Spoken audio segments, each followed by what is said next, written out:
Bien-aimés, bonjour, bonjour une fois de plus. Nous voici encore devant votre écran de télévision pour nous recevoir chez vous à la maison.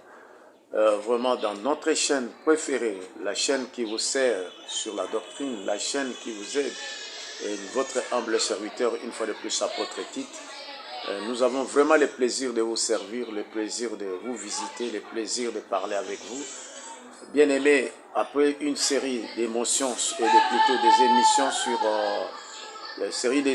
sur la croissance spirituelle et également la maturité spirituelle, il a plu au Seigneur que nous puissions aborder un thème qui est très important, qui est la clé même pour entrer dans le royaume des cieux, c'est la repentance. Nous voulons parler de la repentance aujourd'hui.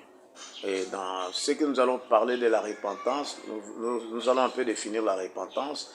Et ensuite, nous allons voir plutôt cette fois-ci les 7 raisons pour lesquelles Dieu veut que nous nous repentons. 7 raisons pour lesquelles Dieu veut que nous nous repentons. C'est pour cela, bien-aimés, sans plus tarder, je voudrais vous saluer. Je voudrais aussi que vous puissiez déjà prendre vos stylos et vos carnets. Nous allons prier. Éternel notre Dieu, nous te bénissons encore ce soir pour ce grand thème, ce thème clé, la clé même, la porte même d'entrée dans le royaume. Laisse maintenant, Père de gloire, tu prépares le cœur par le Saint-Esprit de ceux que tu as préparés également pour recevoir ces messages, afin qu'ils soient sauvés et pour qu'ils répondent à ton appel et pour qu'ils soient utiles pour toi, utiles pour l'Église, utiles pour la famille, utiles aussi pour les païens. C'est pour cela, Seigneur, nous te bénissons, sois avec nous. Au nom puissant de Jésus-Christ, nous disons Amen. Bien-aimés, voilà encore un thème très très capital. Ce thème de la repentance, quand vous courez la Bible, vous courez dans la Bible, vous fouillez la Bible, vous voyez, on parle de la repentance d'une façon ou d'une autre. Mais qu'est-ce que c'est la repentance? La repentance, c'est un terme dans le Nouveau Testament, ce terme grec qui a 2 parties. Il y a la partie qu'on appelle méta et la partie qu'on appelle noia. La partie méta veut dire changer.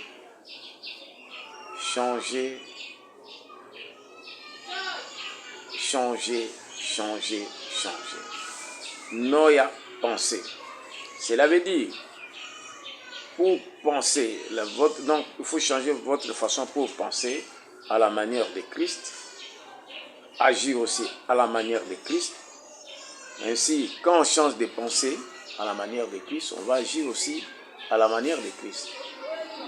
Dans le livre des Proverbes, chapitre 23, 7, il est dit, il est tel que sont ses pensées. Mais avant que nous puissions changer nos pensées pour épouser les pensées de Christ, nous avons une autre façon de penser. Laquelle? Qu'est-ce qui habitait dans nos cœurs? Bien-aimé, Jean-Baptiste a parlé de la repentance. Le Seigneur Jésus-Christ a parlé de la repentance. Et aussi, nous, de cette génération, nous devons parler de la repentance. Il n'y a aucune maison que vous puissiez entrer sans passer par la porte. Voilà. Dans la Nouvelle Alliance, l'évangile de la Nouvelle Alliance dit « Repentez-vous et croyez ». C'est-à-dire, la repentance et la foi sont liées intimement. On ne peut pas le séparer. Voilà. Bien aimé, c'est très important. Dans le ministère, nous avons vu des gens, après ce thème, après avoir prêché, il y a des gens qui ont dit, écoutez, nous avons répondu à l'appel de temps à autre pour la repentance, mais rien ne s'est fait. Nous tombons toujours dans les péchés. Nous tombons dans les péchés, les mêmes péchés nous embêtent. Et il y en a qui vous disent que nous connaissons même les conséquences des péchés, mais on a répondu à dire, accepter Jésus-Christ comme Sauveur et Seigneur, on l'a fait, mais les choses n'ont rien changé. Il y en a qui étaient même nerveux. Et nous avons eu la grâce de répondre, écoutez, vous n'êtes pas repentis. C'est parce que si vous vous êtes repentis, cela veut dire que vous avez changé aussi la mentalité et vos comportements doivent changer. Et les comportements doivent changer. C'est-à-dire les pensées de Dieu, les pensées de Jésus-Christ vont remplacer les pensées, vos vieilles pensées qui ont apporté toutes les conséquences possibles.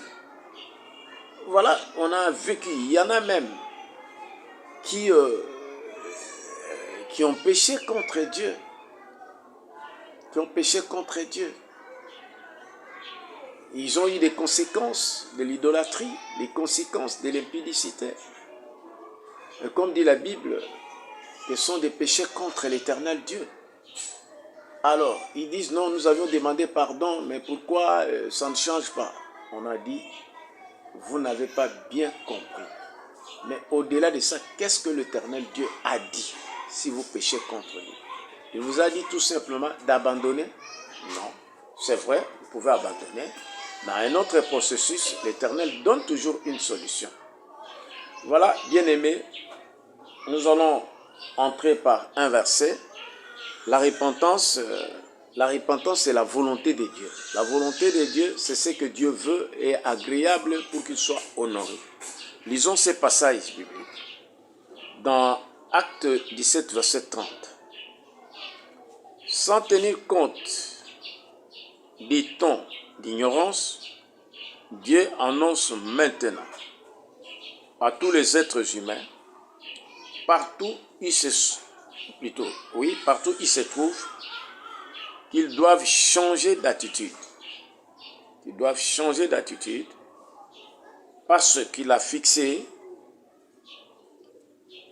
un jour où il jugera le monde avec justice par l'homme qu'il a désigné. Et il en a donné à tous une preuve concernant la résurrection. D'après ce verset, l'apôtre Paul est en train de faire voir à ses auditeurs que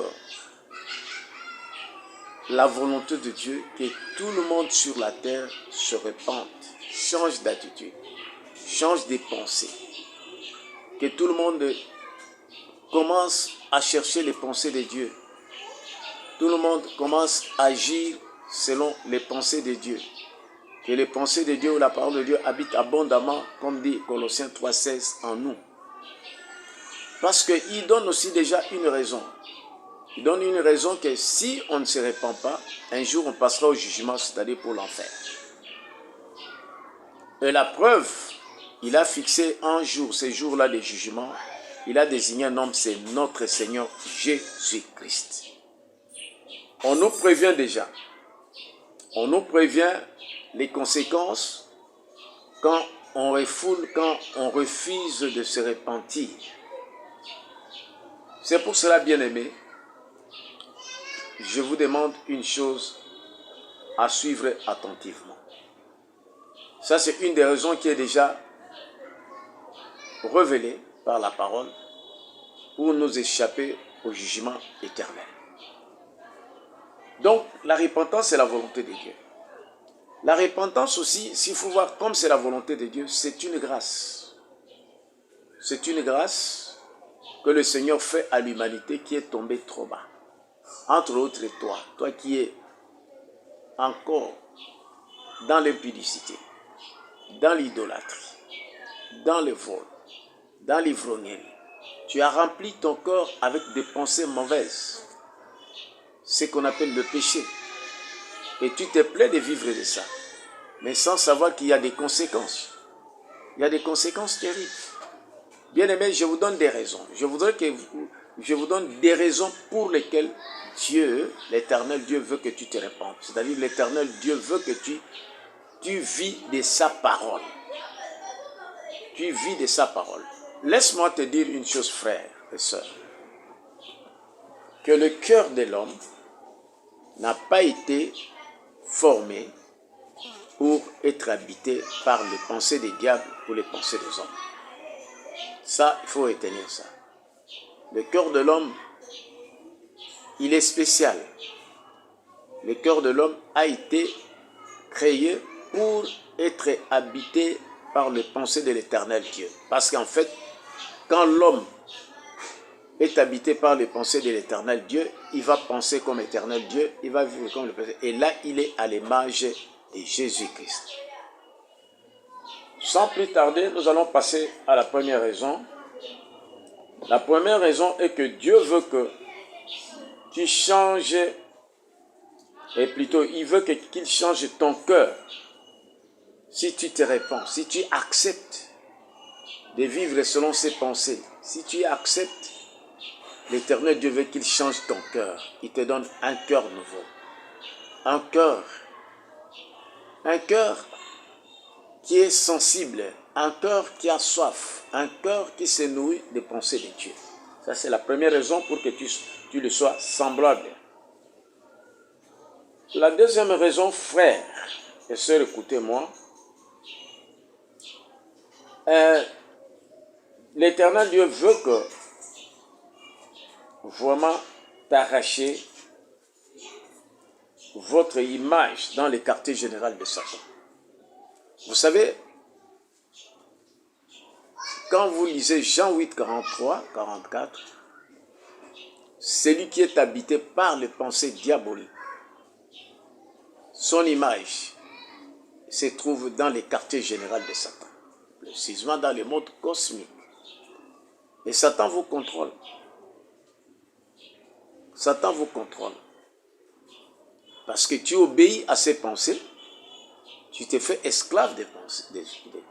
Et l'Éternel Dieu ne veut pas. Parce que l'homme, en fait, nous sommes la pensée même, l'expression, les projets de l'Éternel Dieu. Nous ne pouvons pas être habités par les pensées sales de celui qui est notre ennemi.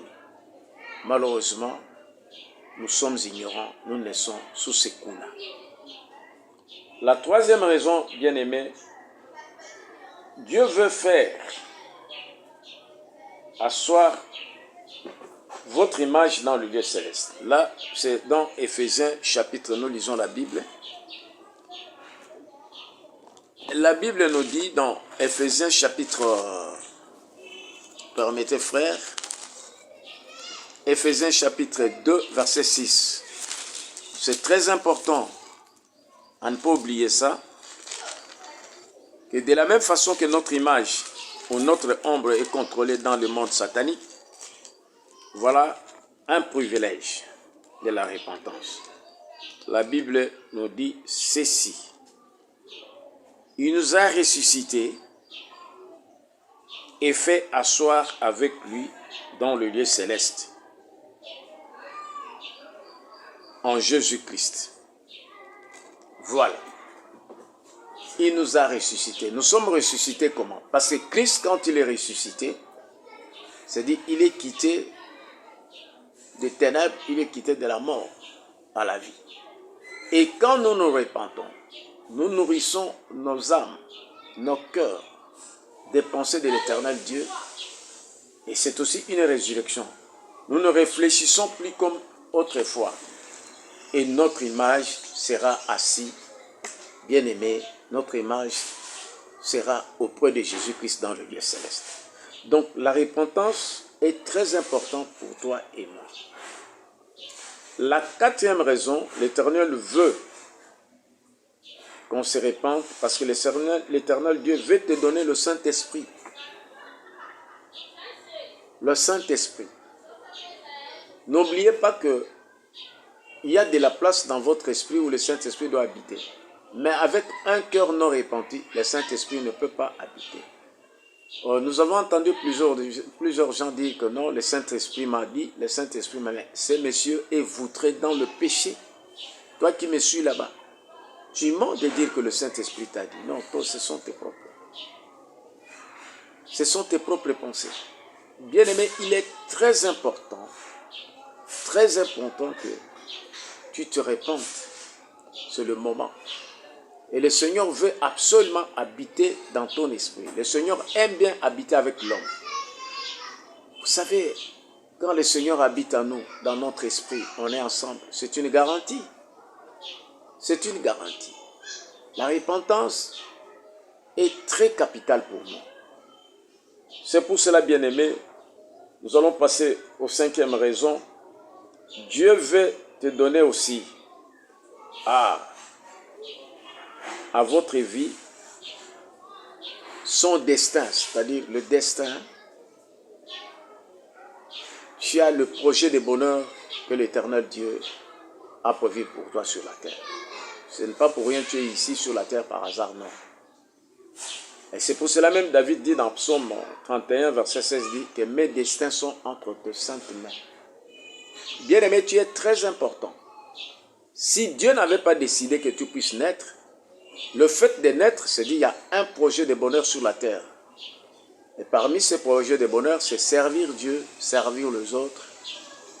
Et enfin, aujourd'hui, faire avancer l'évangile comme je fais là. Bien, mais écoutez bien, ces raisons sont très importantes. Il faut savoir, regarde un peu, est-ce que tu es bénéficiaire déjà de ça? 6e raison, Dieu veut faire de toi son fils, je dis bien son fils, le fils du royaume. Dieu veut faire, il faut te repentir. Nous allons lire et faire partie d'abord ton fils et tu appartiens à son royaume. Nous allons lire dans 2 Corinthiens chapitre 6. Bien-aimés, suivez très bien. Dans 2 Corinthiens chapitre 6. Ce sont les raisons que Dieu avance. Moi, je pense que si tu ne les savais pas, aujourd'hui, tu dois les savoir. Dans 2 Corinthiens chapitre 6, l'Éternel Dieu, la parole de Dieu nous dit ceci. C'est très important. C'est très, très, très important d'être positionné et d'avoir une relation personnelle avec l'Éternel Dieu, ton Créateur. Nous lisons 2 Corinthiens chapitre 6. Nous commençons au verset... je ne rentre pas au 14, je prends le verset, normalement c'est du 14 au 18, mais nous prenons plus précisément le verset 16 jusqu'au verset 18. Quel rapport y a-t-il à voir entre les temples de Dieu et les idoles? En effet, vous êtes le temple de Dieu vivant, comme Dieu l'a dit. J'habiterai et je marcherai au milieu d'eux. Je serai leur Dieu et ils seront mon peuple. 17. C'est pourquoi, sortez du milieu d'eux et séparez-vous, dit le Seigneur. Ne touchez pas à ce qui est impur. Je vous accueillerai. 18.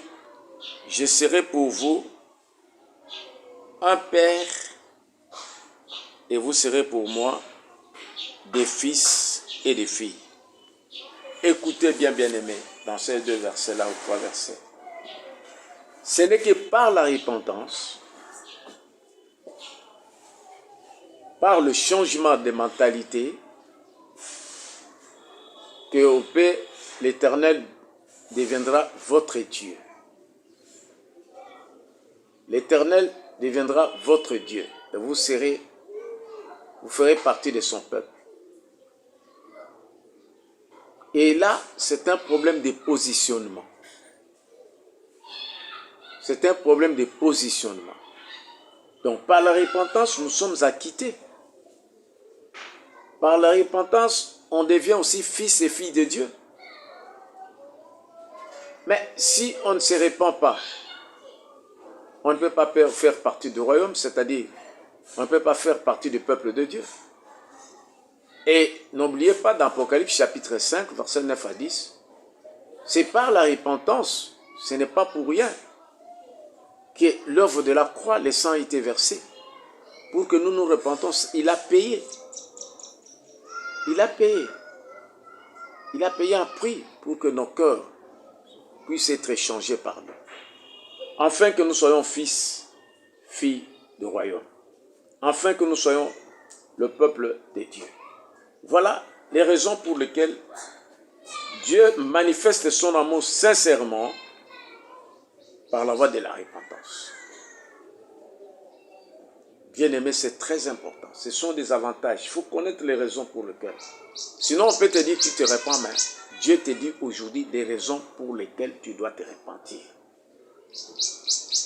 Nous sommes maintenant aux 7e raison et la dernière raison. Dieu veut se réconcilier avec toi. Se réconcilier avec toi. On parle de la réconciliation quand il y a des conflits. Quel est le conflit? En fait, le conflit en est que Dieu nous a créés à son image, mais nous sommes devenus rebelles. Et c'est lui qui a décidé de c'est lui qui a décidé que nous soyons des créatures merveilleuses, si merveilleuses, des créatures semblables. Alors, parce que nous sommes incapables à cause de la nature adamique que nous avons, mais Dieu veut maintenant que nous nous répandons. C'est-à-dire nous changeons de la mentalité. Que nous ayons sa mentalité pour que nous soyons appelés fils. Que nous ayons sa mentalité. L'Éternel Dieu est très content. Il est très content, très très content quand il y a la repentance. Bien-aimés, vous connaissez aussi la parabole qui est dans Luc 15, où le Seigneur dit dans le verset 7 et 10, si un homme se repent, il y a la joie au ciel. Il y a la réconciliation. Il y a, je ne sais pas dire, c'est le Seigneur Jésus-Christ qui lui dit parce que lui est venu du ciel, il est au ciel. Ce qui se passe au ciel à cause de ta repentance. C'est une fête incroyable. Parce que tu es libéré des ténèbres. Tu as compris qu'il est très important de devenir fils et fille de Dieu.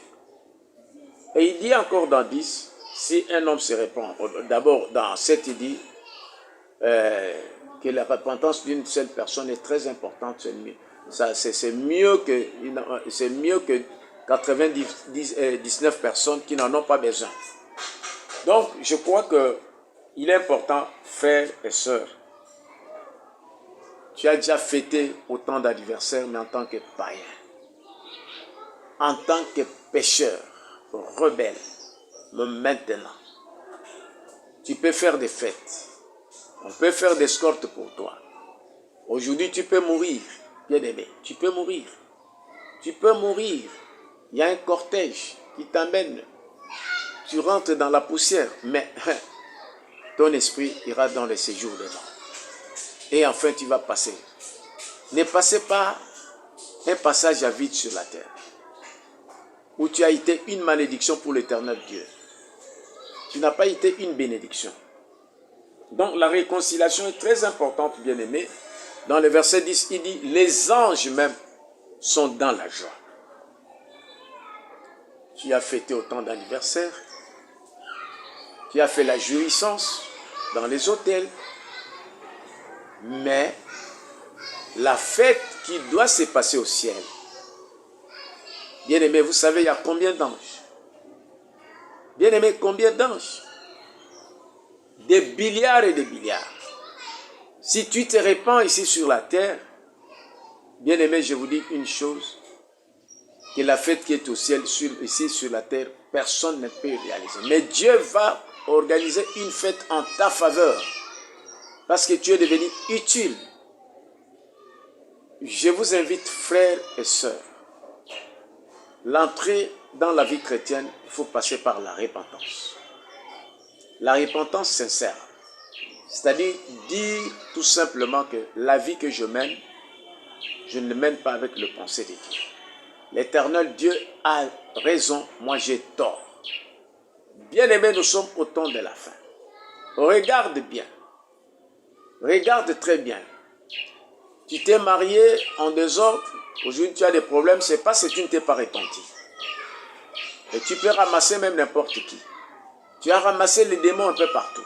Aujourd'hui, là, tu es en train de te plaindre. Le travail, ça ne marche pas. Le travail, ça ne marche pas parce qu'au départ, tu ne marches pas selon les pensées de Dieu. Il y en a d'ailleurs, ils ont remplacé l'argent par l'éternel Dieu. Répentez-vous s'il vous plaît. Répentez-vous, car vous vivrez une vie heureuse. Par la repentance, quand nous allons recevoir le Saint-Esprit, bien-aimé, nous allons recevoir aussi la nature de Christ. Mais je veux vous dire ceci, une repentance sans foi est nulle. La foi, c'est un acte volontaire de ce qu'on a cru. Donc, repentez-vous et croyez au Seigneur Jésus-Christ comme votre sauveur. Enfin, vous vivrez la joie. Vous serez fils de Dieu et fille de Dieu. Nous vous invitons, frères. La vie des péchés, c'est une vie de la mort. Il y a toujours des conséquences. Vous savez, vous entendez ces messages, peut-être ce message est aujourd'hui pour toi. Tu peux te repentir. En quoi tu te repens? Non seulement pour les péchés que nous pouvons citer dans Galates chapitre 5, verset 19 à 21, non. Tu te repens même dans ta façon de diriger les gens, si tu es dirigeant. Aujourd'hui, il y a des dirigeants qui se font déroiteler. Aujourd'hui, il peut arrêter quelqu'un comme il veut, mais il oublie qu'il a commis un péché, il y a un jugement. Le juste juge existe. Aujourd'hui, il y a des gens qui volent l'argent, il y a des gens qui tuent. Donc, et la source, ils sont ivres de péché. Toi, tu me suis là, tu es ivre de péché. Tu es ivre de mensonges. Tu es ivre de la débauche. Tu es ivre. Attention. Voilà le temps que tu sais ces messages. Répands-toi. Si tu ne te répands pas, on ne sait pas. Peut-être ce soir après ces messages, si tu te répands, tu seras sauvé. Peut-être après ces messages, bien-aimé, si tu te répands, tu auras des bénédictions énormes parce que ta destinée en dépend. Nous vous invitons, frères et sœurs, de pouvoir partager ces messages, de pouvoir méditer sur ces messages. La repentance ou rien. Sur cette terre, la repentance ou rien. Et après la mort, tu iras où? Tu auras où? Réveille-toi, toi qui dors. Répands-toi, s'il te plaît. Change de mentalité. Il y a la mentalité. Il y a la tribulation aussi qui vient. Déjà, tu vis dans le péché, tu vis dans le problème. Sinon, tu vas remplir, tu vas embêter les hommes de Dieu. Il faut la délivrance, on chasse les démons, on chasse les démons. Oui, ce n'est pas une solution, mais répands-toi. Répands-toi, frères et sœurs. Voilà, nous sommes à la fin de notre message. Nous vous passons notre numéro 081 083 2097. Likez, donc partagez, abonnez-vous. À la prochaine, je crois que nous allons voir des raisons pour lesquelles l'homme doit se repentir. Mais aujourd'hui, les raisons pour lesquelles Dieu veut que tu te repentes. Bien-aimé, sois assis sur cette raison et réfléchis. Répands-toi, car le bonheur t'attend. Au nom puissant de Jésus-Christ. Ainsi nous avons prié. Amen. Ciao.